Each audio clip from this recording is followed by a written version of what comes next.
এই হচ্ছে সেই জিনিয়া যেগুলোর বীজ বসিয়ে তোমাদের দেখিয়েছিলাম। দেখো মাত্র 3 দিনেই কত সুন্দর জার্মিনেশন হয়েছে। আর তোমরা বলো তোমাদের বীজ নাকি জার্মিনেট হয় না, শুধু বীজ বসানোর সঠিক পদ্ধতিটা জানা দরকার। তবে আরো কিছু বীজ বসানো এখনো বাকি আছে, যেমন কসমোস, কোচিয়া, আর আমার ফেভারিট রুটবেকিয়া আর আইস ফ্লাওয়ার। সব বীজই এক এক করে বসাবো আর তোমাদের প্রত্যেককে দেখাবো।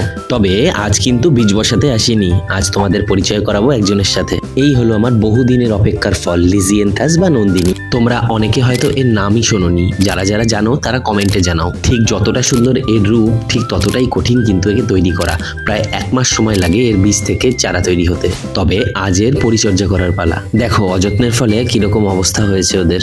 ওদের সব থেকে বড় শত্রু কিন্তু লেদা পোকা, যা পাতাগুলোকে পুরো খেয়ে নেয়। আগে একটা ট্রের মধ্যে ওদেরকে আলাদা করে নিয়ে নিলাম, যাতে আমার ট্রিটমেন্ট করতে সুবিধা হয়। আর এই দুজনকে তো রিপোর্টিং করতে হবে, নিচ থেকে দেখো শিকড় বেরিয়ে যাচ্ছে। তাই দুটো 6 ইঞ্চির টব নিয়ে নিলাম। প্রথমে এই 6 ইঞ্চির টবেই ওদের বসাবো।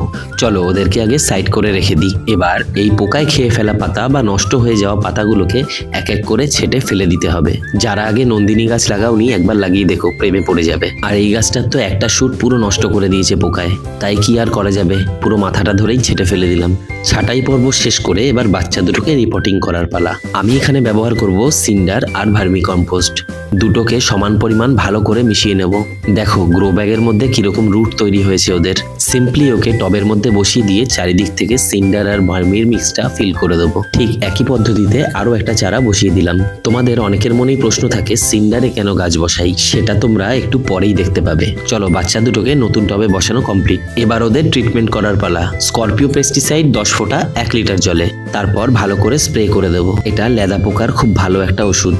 এবার নতুন বসানো গাছ দুটো একটু জল দিয়ে দিলাম। এবার বুঝতে পারবে সিন্ডার ব্যবহার কেন করি, ড্রেনেজ সিস্টেমটা কত ভালো হয় দেখো। চলো নন্দিনীর জন্য একটা লাইক করে দিও। আজকের মতো টাটা। নন্দিনী নিয়ে কিন্তু আরো অনেক ভিডিও আসতে চলেছে, তাই ইউটিউবে সাবস্ক্রাইব আর ফেসবুকে ফলো করে দিও। আজকের মতো এটুকুই।